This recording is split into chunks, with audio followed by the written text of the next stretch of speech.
ದೇವಸ್ಥಾನದ ಹತ್ರ ಒಂದ್ ಸ್ವಲ್ಪ ಹೊತ್ತು ವೀರಗಾಸೆನೂ ಮಾಡಿದ್ರು. ಬ್ರಹ್ಮಗಾಸೆ ಕಟ್ಟಿದ ಒಂದಿನ ಹಾವುಗೆ 2,000 ಭುಜ 3,000 ಕಲ್ಲು. ಬಲ ಬಲ ಬಲ ಬಲ ಬಲ ರುದ್ರ. ಬಲರೆ ಬಲರೆ ಬಾಲ್ವರೆ.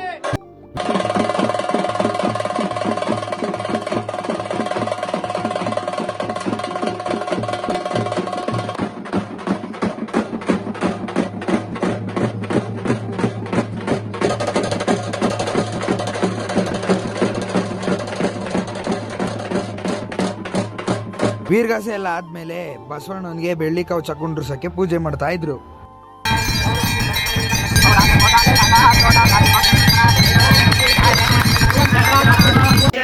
ಕರ್ನಾಟಕ ರಾಜ್ಯ ವ್ಯಾವಹಾರಿಕ ಬಿಡದಿ.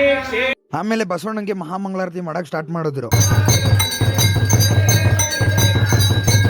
ಪೂಜೆ ಎಲ್ಲ ಮುಗಿದ್ಮೇಲೆ ಮಂಗಳಾರತಿ ತಗೊಂಡು ಪ್ರಸಾದ ಎಲ್ಲ ಇಸ್ಕೊಂಡು ಪ್ರಸಾದ ತಿನ್ಕೊಂಡು ಮನೆ ಕಡೆ ಅಂತ ಹೊರಟೆ. ಇವತ್ತಿನ ವಿಡಿಯೋ ಎಲ್ಲಿಗೆ ಮುಗಿಸ್ತೀನಿ, ಮತ್ತೆ ಸಿಗ್ತೀನಿ ಮುಂದಿನ ವಿಡಿಯೋದಲ್ಲಿ. ಬಾಯ್.